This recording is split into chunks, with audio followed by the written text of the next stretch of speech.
Because he said today I announced the new DG. The party did. Our campaign strategy has not changed.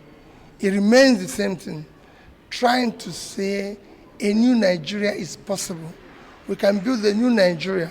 We can build a new Nigeria where Nigerians are happy, where Nigerians have a means of livelihood and live in their nation, hopefully, that things will get better.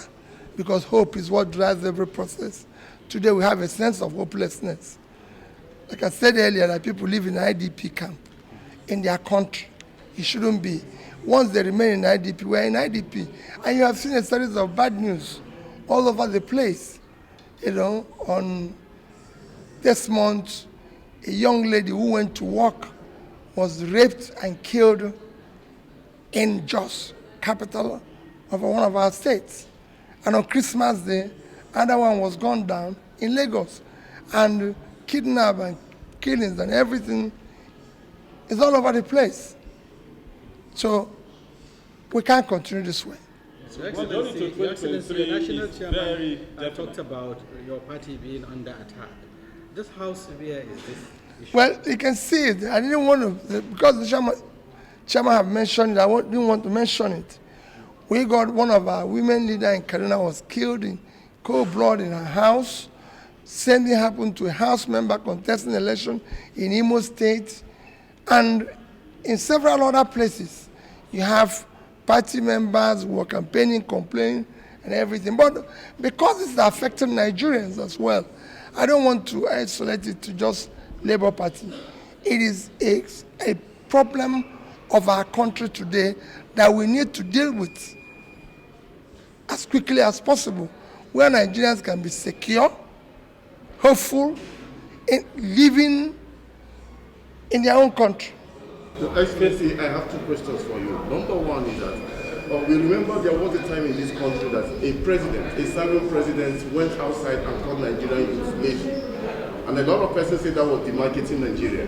Now today you have said that Nigeria is more or less an IDP camp because Nigerians are living in IDP camps in their own country. One, some persons will consider that demarcating. The other leg of the question is, if you consider these days poll, it places you more or less at a disadvantage ahead of the 2023 general election. What is your reaction? Which poll? This day newspaper. They didn't say poll, they say projection. Go and read it. Okay. Projection is different from poll. Poll is when you ask actual people. Projection is when you imagine. So it's two different things. On the youth. So on the youth, and what you said, there are two different things. I didn't say Nigerians are lazy. I didn't say they're unproductive. I never use that word. Nigerians are very hard-working people. Nigerians want opportunity to work. Nigerian youth are energetic and talented and can compete with youth globally. I've been in that space. What I say is that as long as Nigerians are suffering, every Nigerian is suffering. You can't be a rich man in a poor environment.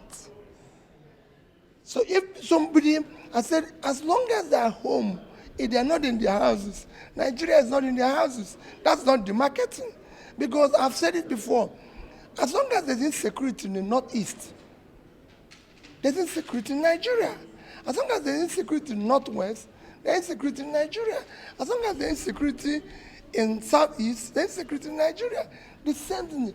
Just like I always say, at this present, if you say, yes, the highest number of people without job are in the North. The highest number of out-of-school children are in the North. But Nigeria has the highest number of jobless people. It doesn't matter where they reside, because they're Nigerians. And the job of government is to care for all. The highest number of out-of-school children is Nigeria. It doesn't matter where they come from, because they're Nigerians. The same thing is what I said about IDP. It's not the same as classifying that they're lazy. So I will never demarcate Nigeria. More by volunteers. And there is the issue of people saying that the 2023 election will require a great amount of funding. Are you challenged in any way, given the fact that you have volunteers and funding? You know, if you read what I've said about the issue of structure, you know, I've said that what we are trying to dismantle is the structure that have created poverty. So don't go there again. The structure, the volunteer are people who want to take back their country and freed from oppression, freed from producing more poverty. The only thing we have made a success of is throwing people into poverty. It's bringing suffering upon Nigerians. It's making Nigerians unhealthy. That is what we want to reverse. And it will be driven by all of you here. If you don't, remember, it's about your children. It's about you. The society we are building today will take its revenge on all of us tomorrow. Thank you. Thank you, sir, very much. Thank you.